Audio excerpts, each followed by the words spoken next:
Have you ever wondered what happens in the last moments of life? I'm not talking about the failing breath or the heart ceasing, but about something perhaps even more enigmatic, what the soul reveals when it's about to detach from the body. Science can measure heartbeats, blood pressure, and brain activity, but it has never been able to measure the invisible presence that inhabits each one of us. However, what if I told you there was a doctor who witnessed something that forever changed his view of death? A man trained to believe only in what is tangible, but who, in front of an 80-year-old patient, experienced such an inexplicable moment that he chose to remain silent for decades. Only later, inspired by the readings of Edgar Cayce, did he dare to share his testimony. What he saw wasn't just strange, it was forbidden to medical logic, and yet absolutely real. Imagine the scene. A simple hospital, lit by a cold light. The patient, already elderly with 80 years of life etched into his face in deep wrinkles, was breathing with difficulty. The team around him prepared for that inevitable outcome that so many healthcare professionals witness every day. But the doctor, whose name was never revealed to preserve his career, felt something different that night. It wasn't just another patient. There was a mysterious calm in the man's gaze, as if he already knew his time was up. At a moment when everyone expected only the final silence, the unexpected happened. The doctor saw, and he wasn't alone in this detail, a subtle, almost imperceptible change, but impossible to ignore. The body seemed to become lighter, and a kind of soft, indescribable glow began to envelop the patient. Was it hallucination? Fatigue? Or the first evidence that the soul truly exists and separates at the moment of death? The doctor stood motionless. He, who had grown accustomed to keeping a cool head, felt his heart race. His eyes couldn't be lying. It wasn't the first time he'd seen someone pass, but it was the first time he felt a presence. The 80-year-old man, before drawing his last breath, opened his eyes unexpectedly. His lips moved, but the sound that came out was almost inaudible, as if speaking not to the room but to something beyond. Those present could only hear fragments. The light, so clear. "I'm going home." And immediately after, absolute silence. The monitor next to him confirmed the heart had stopped, but for the doctor, death didn't seem like the end. He had seen something that medicine doesn't explain, and that science fears to even admit. For many years, he kept it to himself. Doctors can't talk about the soul without risking their credibility. It was safer to attribute it to the delirium of a terminal patient, or to tricks of an exhausted professional's tired mind. But within him, the scene repeated night after night. It wasn't a common memory. It was as if the image itself had been seared into him. And it was in this inner silence that, years later, he found the name Edgar Cayce. Cayce, the famous sleeping prophet, who in thousands of readings described spirit experiences, past lives, and the process of death as a transition, not an end. Every page the doctor read was like a mirror reflecting that night in the hospital. Everything seemed to fit, as if Cayce had described exactly what his eyes had seen. Now, think with me. How many times have you questioned whether death is really the end? Does everything we are dissolve into nothingness, as some believe, or is there something that continues? This doctor discovered that theory was not enough. He saw, he felt, he stood before a forbidden mystery. And this is where I want to make a pact with you, the viewer. If you stay with me until the end of this video, I will reveal not only what this doctor witnessed in detail, but also how Edgar Cayce's readings explain what happens to the soul in the first few minutes after death. The answer won't come now. It will be built little by little like a bridge between clinical experience and spiritual wisdom. And perhaps in the end, you will never look at death the same way again. But let's go back to the scene, because there's something I haven't told you yet. When the patient took his last breath, the doctor described a strange physical sensation in the room. It was as if the air had changed density. He said he felt a chill, not of fear, but of presence. A deep peace filled the environment, and for a few seconds all the machines seemed irrelevant. He realized that life is not just about vital signs. What left that body seemed to be greater than anything he had studied in years of medicine. He didn't dare comment to the team. He feared laughter, mistrust, or worse, the suspicion that he was losing his mind. So he kept it to himself. But that night had planted a seed impossible to uproot. The curious thing is that the patient himself, in the preceding days, had already left clues. During one of the routine consultations, he had commented to the doctor, "You know, doctor, I feel like I won't be around much longer. But I'm not afraid. I feel like I've been preparing my whole life for this moment." At the time, the doctor attributed it to the wisdom of age, or perhaps the resignation of someone who had lived long enough. Only later, in the final scene, did he realize that those words held real weight. It was as if the patient was aware that his departure would be special. Cayce, in his reports, said that many elderly souls develop a kind of intuition about their own time of death, as if the spirit already begins to detach days before. And suddenly, what seemed like philosophy began to sound like a diagnosis, but a diagnosis that medicine has no instruments to make. And here a question arises that may be echoing in your mind. Why was this testimony considered forbidden? The answer is simple and uncomfortable, because it confronts the idea that consciousness depends solely on the brain. If we accept that what the doctor saw is real, we must admit that there is a dimension beyond biology. This shatters the foundations of centuries of materialistic thought. That's why so many prefer to remain silent, but this silence does not eliminate the truth. It only hides it. And it is precisely this truth, this fine line between science and spirituality, that Cayce dedicated his life to exploring. The doctor found in him not only explanations, but the courage to accept what he had seen. The courage to finally admit that in that hospital, in front of an 80-year-old patient, he had witnessed the soul reveal itself at the moment of death. The doctor carried this secret like a hidden stone in the pocket of his soul. He attended to his patients, prescribed medicines, participated in conferences, but whenever he saw someone pass away, he remembered that night. The eyes of the 80-year-old man still stared at him in memory, as if saying, "You saw it. Don't deny it." And it was in this silent burden that years later he came across a book by Edgar Cayce. It was as if the pages spoke directly to him, describing in words what his eyes had witnessed. Cayce did not speak in confusing metaphors. He described death as a natural process, as real as breathing, and spoke of the soul as an energy that is freed, not as a vague concept.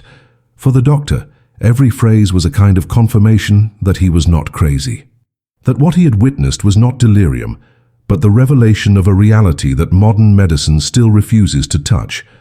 According to Cayce, as death approaches, the spirit begins a gradual detachment from the physical body.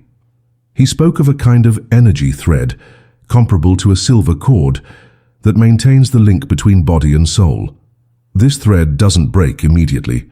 There's a period when consciousness seems to oscillate between two worlds. This is exactly what the doctor noticed in the elderly patient. In the days leading up to death, there were moments when the man spoke to people who weren't present, described landscapes that couldn't be seen, and at the same time, remained lucid at other times.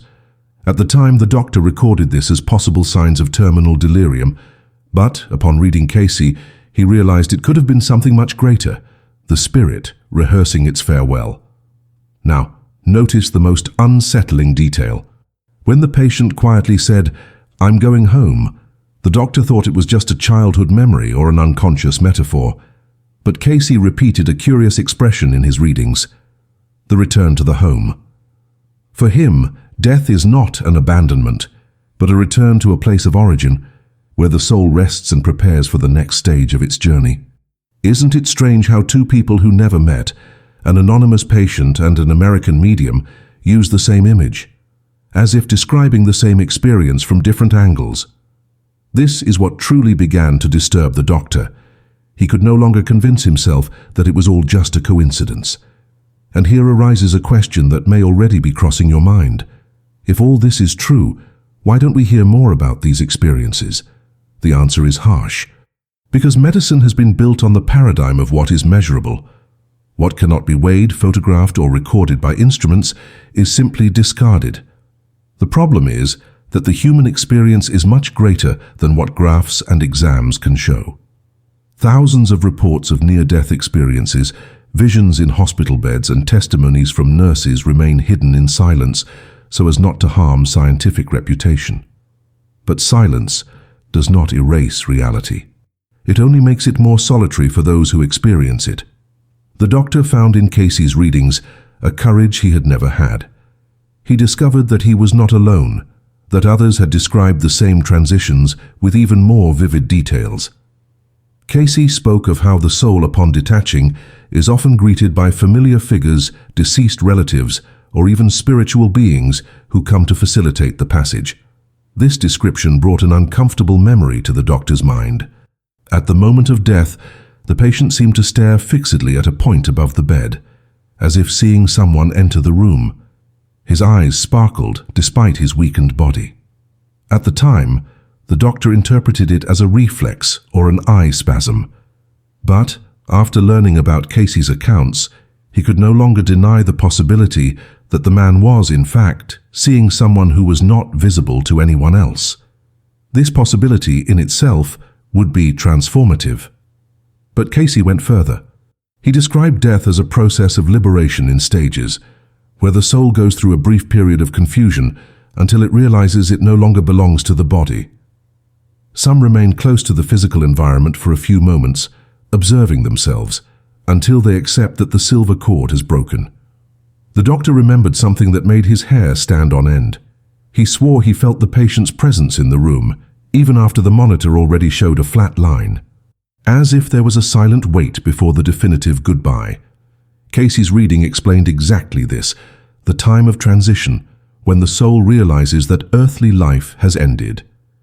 Do you see how this account begins to fit together like a puzzle?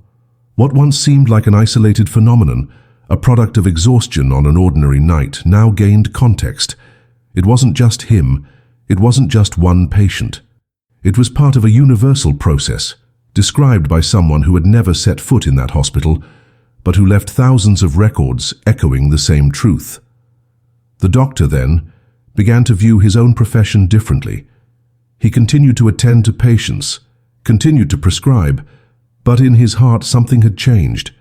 He began to look at each terminal patient with new eyes, no longer as bodies that were failing, but as souls in transit. And this is where we need to open a new point of reflection. Cayce affirmed that how we live largely determines how we die. It's not about punishment or reward, but about preparation. Those who live in fear, clinging to the material, tend to face death with greater resistance. Those who cultivate serenity, faith, or simply acceptance pass through more smoothly. When the doctor remembered the elderly patient, he realized that his tranquility was no accident. It was the fruit of a long life, perhaps full of ups and downs, but one that culminated in a rare acceptance. This would explain why his departure was accompanied by that aura of calm, and why the doctor's testimony remained so vivid. Now, I want to open a small parenthesis for you who are listening to me. Perhaps this narrative causes you strangeness. Perhaps it awakens fear, or perhaps it brings comfort. The important thing is to understand that it is not just an isolated story. It represents the human search for answers. Answers that do not fit in laboratories, but that touch each one of us. Because everyone, without exception, will face this passage one day. And the more we understand about it, the less we will live prisoners of fear. That's why staying with me until the end of this video can bring you something that no medical manual offers. The possibility of looking at death not as an enemy, but as a part of life. The doctor, upon revisiting Cayce's readings, realized that what he had witnessed was not just a forbidden episode, but a personal proof. Not a proof for the world, nor for science, but for himself. He knew he would never convince his colleagues, but he no longer needed to. What he saw, felt, and reread in Cayce was enough to transform his own way of existing. He began to understand that caring for a patient in their last days is not just about administering medications, but about offering presence, listening to their final words, respecting the mystery unfolding before one's eyes. Because, after all, not just a life ends on that bed. A portal opens to something greater, invisible, and at the same time, inevitably real. Edgar Cayce described the moment of death countless times as an awakening. He said that for the soul, the detachment from the body is not sudden but gradual. Imagine a lamp that slowly dims until it goes out. But while the lamp goes out in the physical world, a new light begins to glow in another dimension. For medicine, death is declared when the heart stops or the brain ceases to emit signals. For Cayce, that moment is merely the point where the silver cord, which links the soul to the body, finally breaks. Before that, even if machines show decline, consciousness might be alternating between two planes. The doctor, upon rereading these words, distinctly recalled that night, when the patient seemed to look beyond the room, and when, even after the flat line on the monitor, the environment still carried a presence. What he felt made sense for the first time. Cayce spoke of 3 initial stages after death. The first is confusion. The soul, still strongly linked to earthly experience, takes a few moments or hours to realize it is no longer in the body.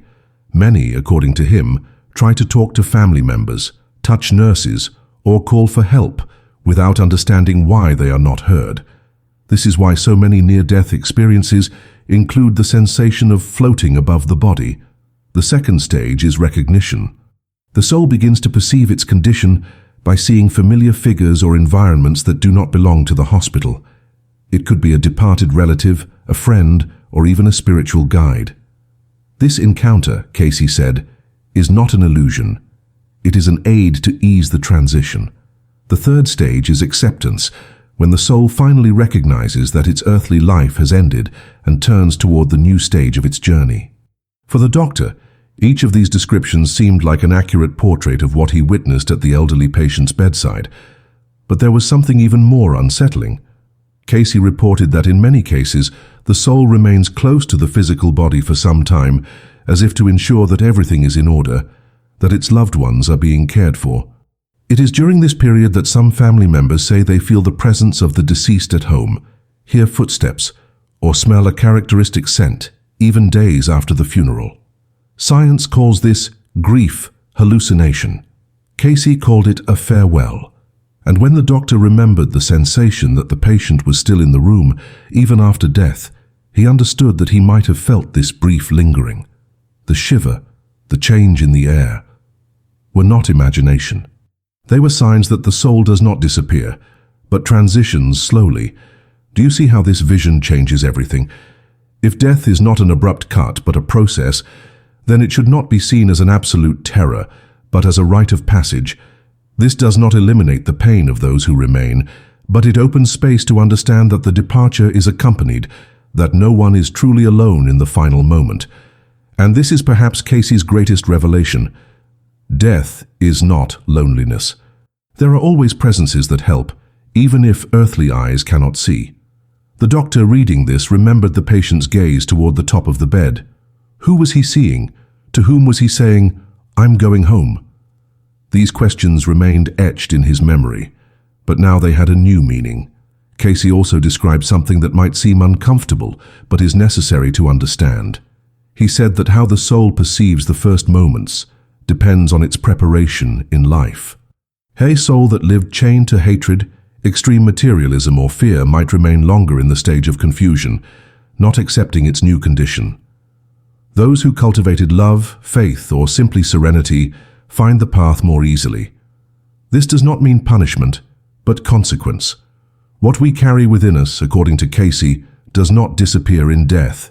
He stated, "Death changes nothing, it only reveals." The doctor reflected on this deeply. The elderly patient had departed in peace. Was this state of calm the result of a lighter inner life?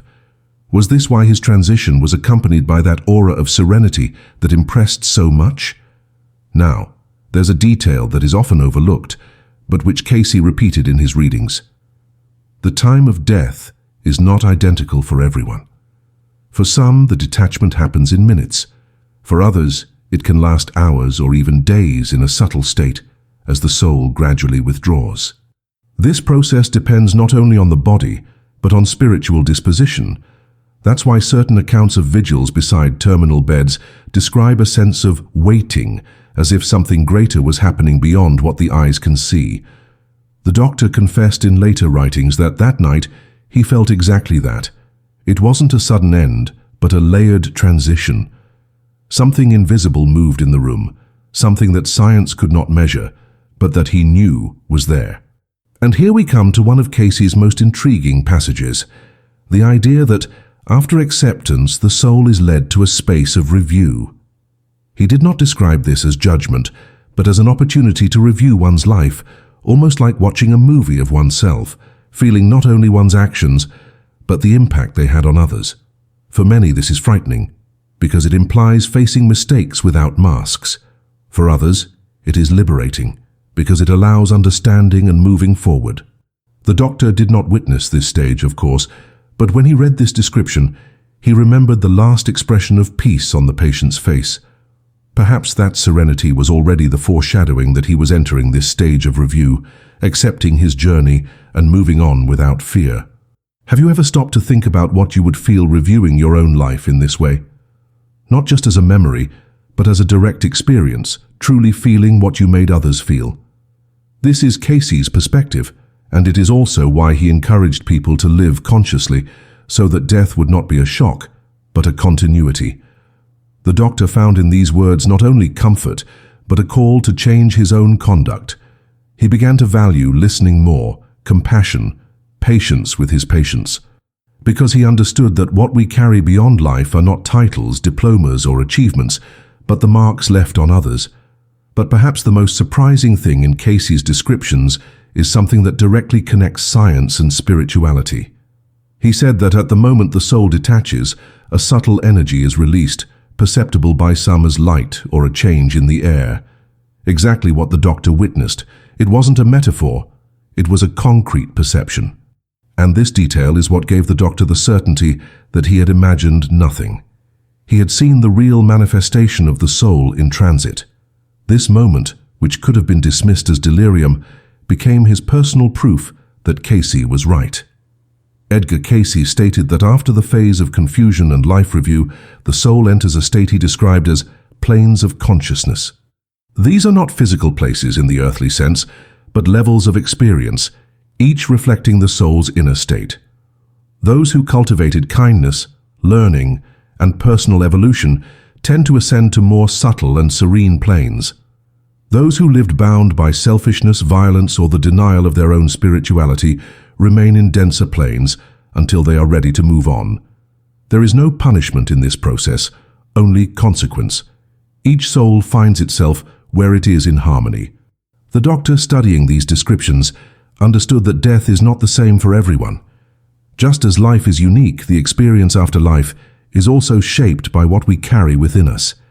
And it was at this point that he began to reflect on his 80-year-old patient, the serenity that enveloped his last breath, the calm that filled the room, the gaze turned towards something no one else saw. Everything indicated that his passage would be smooth. For Cayce, a peaceful death is an indication that the soul is prepared for a higher plane. It doesn't mean perfection, but spiritual maturity. The doctor realized that he had witnessed not just a clinical death, but a spiritual birth. What the machines registered as an end was, in fact, the beginning of a new invisible stage. This perception forever changed his way of looking at life, because if death is just a passage, then every choice we make here is part of a greater preparation. But Cayce didn't stop there. He spoke of something that still intrigues those who study his readings, the possibility of return, reincarnation. According to him, many souls, after a period of rest and learning in the subtle planes, choose or are led back to earth to continue their journey, not as punishment, but as opportunity. Life, Cayce said, is a school, and each existence is a classroom. Some lessons require several attempts to be learned. This idea was not common in his time, but it explained for him why certain individuals are born with innate talents or with inexplicable burdens. The doctor, reading this, thought of how many of his patients carried sufferings without apparent cause, and began to consider that perhaps there were greater stories behind each biography. What makes this knowledge so powerful is the impact it has on the present. If life continues, if the soul proceeds on its journey in other planes and even returns, then every moment here takes on a different weight. Our actions do not disappear into the void. They echo, They echo in others. They echo in ourselves. They echo in what we will become later.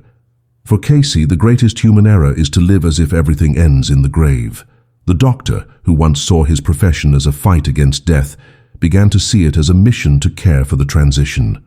It was not just about prolonging days, but about alleviating suffering and offering dignity to the passage, because he knew in his deepest memory that death is not failure, it is continuity. And here I want to look directly at you. How many times have you avoided thinking about death? How many times have you looked away, as if talking about it would attract bad luck? This is the trap many fall into, the fear of the unknown. But what if the unknown is not emptiness? What if it's just a new chapter, as natural as childhood, youth, and old age? The doctor discovered that there is no point in denying death. What makes sense is to prepare for it by living consciously. It doesn't mean living in fear, but living with purpose. Because, as Cayce said, there is no death, there is only change.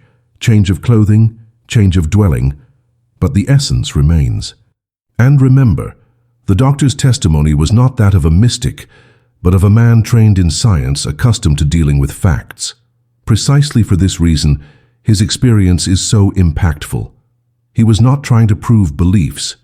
He simply saw what he saw. And that's what marked him, the realization that behind the monitors, there is something that cannot be measured. By uniting his experience with Cayce's descriptions, he found a broader meaning for his profession and for his life. And perhaps this is also the invitation for each of us, to unite our own experiences, our feelings and intuitions, with the knowledge that has already been revealed by those who dared to see beyond. But perhaps you are asking yourself, and what happens after all this? Where does the soul go after the planes, after the review? Cayce said that the soul is never lost. There is always a path back to the Creator, to the home from which it departed. Some go directly to higher planes, others remain longer learning, but none are lost forever. This certainty was what gave Cayce serenity when speaking of death. For him, there was no tragedy in dying, only different stages of the same universal process. The doctor, understanding this, felt that that night in the hospital had not been an exception. It was just a window that opened, allowing him to see for an instant the great truth that Cayce dedicated his life to revealing. And if you've made it this far, you may have already realized how much this knowledge can transform the way you live, because deep down, the greatest lesson is not about what happens after death, but about how we should live before it. Cayce insisted on this: live with love, live with compassion, live with truth, not because there's a judge waiting, but because you yourself will be the mirror of your choices. The doctor understood this late, but he understood it. And that's why he shared even anonymously what he saw. Not to convince, but to remind everyone that death is not an end, it is a passage. Now, before we conclude, I want to ask you something. If this story brought you reflection, if it helped you see life and death differently, allow others to also access this knowledge. Like this video, subscribe to the channel and share it with someone who might benefit from these words. Because we never know when someone in silence is looking for exactly this type of answer. And perhaps through you, this revelation will reach those who need it most. And remember the patient's last words: "I'm going home." Perhaps that is the phrase that summarizes everything Cayce taught. Death is not abandonment, it is not absolute loss. It is simply the return to a greater home, invisible to the eyes, but deeply real.